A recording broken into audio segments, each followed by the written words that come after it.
ശ്രീ റെജി ലൂക്കോസ്, കേന്ദ്ര കമ്മിറ്റിയിലേക്ക് മുഹമ്മദ് റിയാസിന് പാതയൊരുക്കുന്നതിന്റെ ഭാഗമായിട്ടുള്ള ശ്രമത്തിലാണോ പിണറായി വിജയൻ? അതിന്റെ ഒരു തിരക്കഥയുടെ മറ്റൊരു ആസൂത്രണം കൂടിയാണോ ഇ.പി. ജയരാജന്റെ ആത്മകഥയുടെ ഭാഗങ്ങൾ നേരത്തെ തന്നെ പുറത്ത് വന്നത്? അല്ല, എനിക്ക് കൗതുകരമായ ഒരു കാര്യം പറയാനുള്ളത്, ബി.ജെ.പി. കേരളത്തിൽ തകർന്നടയുവാണ്. ബി.ജെ.പി. കേരളത്തിലെ ജനകീയമുഖമായ വൈബ്രന്റ് ആയിട്ടുള്ള നേതാവ് പാർട്ടി വിട്ടുപോയി. അതിലൊരു ഉത്കണ്ഠ പോലും ഇല്ലാതെ കണ്ട് CPM-ന്റെ പാർട്ടി തെരഞ്ഞെടുപ്പിനെ കുറിച്ചോ പാർട്ടി സമ്മേളനങ്ങളെ കുറിച്ചോ നിങ്ങളിങ്ങനെ വേവലാതിപ്പെടേണ്ട വല്ല കാര്യമുണ്ടോ? CPM പാർട്ടിയെ കുറിച്ച് നിങ്ങൾക്ക് വളരെ വ്യക്തമായിട്ടറിയാം. ഞങ്ങളുടെ പാർട്ടിക്ക് ചില നടപടിക്രമങ്ങളുണ്ട്. പാർട്ടി സമ്മേളനങ്ങളിൽ പ്രതിനിധികളെ തെരഞ്ഞെടുക്കുന്നതിലും ആരൊക്കെയാണ് ഏതെല്ലാം സ്ഥാനത്തേക്ക് വരുന്നത്, അത് അങ്ങ് പോളിറ്റ് ബ്യൂറോ വരെയുള്ള ഒരു നിയതമായ രീതിയിലുള്ള ചട്ടങ്ങളുണ്ട്. കഴിഞ്ഞ ജില്ലാ സമ്മേളന പ്രതിനിധിയായിരുന്നു ഞാൻ. അതുകൊണ്ട് എനിക്ക് അതിനെക്കുറിച്ച് അത്യാവശ്യം നന്നായിട്ട് അറിയാവുന്ന ഒരാളാണ്. ഇനി മുഹമ്മദ് റിയാസിനെ കുറിച്ച് നിങ്ങൾ പറഞ്ഞു, നിങ്ങൾ സീതാറായച്ചൂർ എന്ന് പറഞ്ഞൊരു നേതാവ് ഞങ്ങൾക്കുണ്ടായിരുന്നു, ഞങ്ങളുടെ ദേശീയ ജനറൽ സെക്രട്ടറി ആയിരുന്നു. അദ്ദേഹത്തെ കുറിച്ച് കേട്ടോ, അദ്ദേഹം 34ാമത്തെ വയസ്സിൽ കേന്ദ്ര കമ്മിറ്റി അംഗമായ ആളാണ്. ഏറ്റവും ചെറുപ്പത്തിൽ തന്നെ പോളിറ്റ് ബ്യൂറോയിൽ വന്നു കഴിഞ്ഞു. മുഹമ്മദ് റിയാസിനെ സംബന്ധിച്ചോളം മുഹമ്മദ് റിയാസിനെ ഇനി കേന്ദ്ര കമ്മിറ്റിയിലേക്ക് കൊണ്ടുവരുവാണെന്നുണ്ടെങ്കിൽ നിങ്ങളല്ലാതെ വിഷമിക്കേണ്ട കാര്യമില്ല. ഞങ്ങളുടെ പാർട്ടി അത്രയ്ക്കും കഴിവും മിടുക്കരുമായിട്ടുള്ളവരെ എവിടെ എത്തിക്കണം എന്നുള്ള ഈ പാർട്ടിക്ക് അറിയാം. തന്നെയുമല്ല, മുൻകൂട്ടി ഒരു തീരുമാനം CPM എടുക്കാറില്ല. നിങ്ങളുടെ അറിവിലേക്ക് ഒരു കാര്യം പറയാം.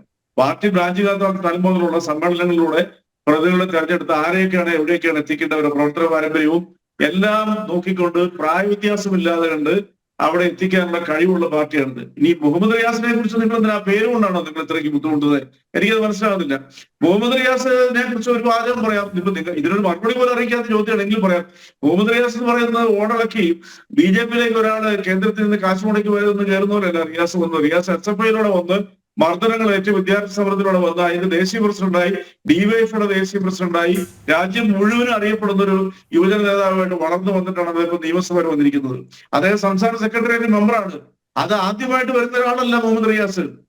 മുഹമ്മദ് സലീം എന്ന് പറയുന്ന പശ്ചിമ ബംഗാളിൽ നിന്നുള്ള നേതാവുണ്ട് ഞങ്ങളെ, അദ്ദേഹത്തിന് ചേർത്ത് നിങ്ങൾക്ക് അറിയാവും. അതുകൊണ്ട് മുഹമ്മദ് റിയാസിന്റെ പേരുകൊണ്ടും മുഖ്യമന്ത്രിയുടെ മകളുടെ ഹസ്ബൻഡ് ആണെന്നുള്ള ഇതുകൊണ്ടും നിങ്ങളിപ്പോ കെട്ടിച്ചമച്ചിരിക്കുന്ന വാർത്ത നിങ്ങളല്ല മറ്റു ചില മാധ്യമങ്ങളിൽ കൊണ്ടുവന്നിട്ടുണ്ട്. CPM-ന് വേട്ടയാടുക. കേരളത്തിൽ നടക്കുന്ന പല തിരയിളക്കങ്ങളും നിങ്ങൾ തിരിച്ചറിയാതെ കണ്ട് ജനം TV ഇങ്ങനെ മുഹമ്മദ് റിയാസിന് വേണ്ടി മുഖ്യമന്ത്രി കരുനീക്കുന്നു. ഒരു കരുനീക്കത്തിന്റെ ആവശ്യം CPM-നില്ല. പാർട്ടിക്കുള്ളിൽ തന്നെ ഇത്തരം നീക്കങ്ങളോട് എതിർപ്പില്ല എന്ന് താങ്കൾക്ക് തീർത്തും പറയാൻ കഴിയുമോ? കാരണം മുഖ്യമന്ത്രിയുടെ മരുമകൻ എന്നുള്ള സ്ഥാനത്തിൽ നിന്ന് തന്നെയാണ് സംസ്ഥാന കമ്മിറ്റിയിലും സംസ്ഥാന സെക്രട്ടേറിയറ്റിലുമൊക്കെ മുഹമ്മദ് റിയാസ് വളരെ പെട്ടെന്ന് കയറിക്കൂടിയത്, സീനിയോറിറ്റി മറികടന്നു. ഇതിൽ ഞങ്ങൾ എത്തേണ്ടിടത്ത് എത്തിക്കും ചിലരെ എന്ന് പറയുമ്പോൾ പാർട്ടിക്കുള്ളിൽ തന്നെ ചില വിമതസ്വരങ്ങൾ ഉയരുന്നുണ്ടല്ലോ. കാരണം AN ഷംസീറിന്റെയും AA റഹീമിന്റെയും ഒക്കെ ഭാഗത്തു നിന്ന് ഒളിഞ്ഞും തെളിഞ്ഞുമൊക്കെ പലപ്പോഴും മറുപടികൾ വന്നിട്ടുള്ളതാണ് ഇക്കാര്യത്തിൽ.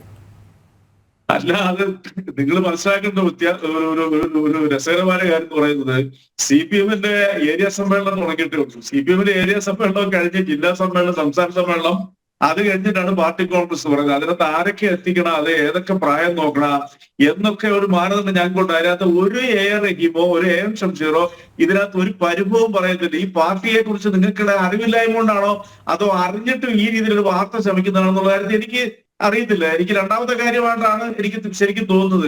നിങ്ങളത് മനസ്സിലാക്കുക, CPM എന്ന് പറയുന്ന പാർട്ടിക്കകത്ത് ജാതി മത ഭേദമന്യേ, അതുപോലെ തന്നെ പ്രായഭേദമന്യേ ഒരു മാനദണ്ഡങ്ങൾ നോക്കാതെ കണ്ട് പാർട്ടി പലരെയും പല മേഖലകളിലേക്ക് കൊണ്ടുപോകും. അതുകൊണ്ട് ഇപ്പൊ നിങ്ങളിപ്പോ വേണമെന്നുണ്ടെങ്കിൽ ഇപ്പൊ ഞങ്ങളുടെ പാർട്ടിയിലുള്ള എല്ലാവർക്കും ഞങ്ങൾ മന്ത്രിസ്ഥാനം കൊടുത്തോ? ഇല്ലല്ലോ. അത് കഴിവെന്ന് വെച്ചുകൊണ്ട് പ്രവർത്തന പരിചയം വെച്ചുകൊണ്ട് കൊടുക്കും. ഇതിനൊന്നും ഒരു മാനദണ്ഡം, ഇതിനൊക്കെ ചില മാനദണ്ഡങ്ങളുണ്ട്. പാർട്ടിക്ക് അതിൻ്റെതായ ചില പ്രക്രിയകളുണ്ട്.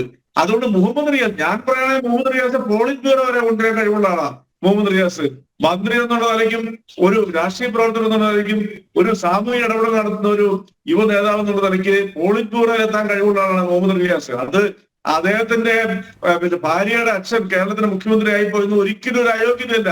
അങ്ങനെയാണെന്നുണ്ടെങ്കിൽ BJP-യിൽ എത്രയോ ചരിത്രത്തിനോട് പറയാനുണ്ട്. നിങ്ങൾ ആദ്യമായിട്ട് BJP നന്നാക്കാൻ നോക്കുക. BJP-യുടെ ഏറ്റവും ഗ്ലാമറസ് മുഖമായിരുന്ന സന്ദീപ് വാര്യർ ആ പാർട്ടിയിൽ നിന്ന് ഒറ്റ നിമിഷം കൊണ്ട് പൊടിഞ്ഞു പോയി കേരളം കോൺഗ്രസിൽ പോയിരിക്കുകയാണ്. അപ്പൊ അതിനെക്കുറിച്ച് വിഷമിക്കുകയാണ്. റെജി ലൂക്കോസ്, സന്ദീപ് വാര്യരുടെ കാര്യം ഇങ്ങനെ ആവർത്തിച്ച് പറയുമ്പോൾ CPM-ഉം ഒരു പരിശ്രമം നടത്തിയിരുന്നു അദ്ദേഹം അതിലേക്ക് ക്ഷണിക്കുന്നതിനായി.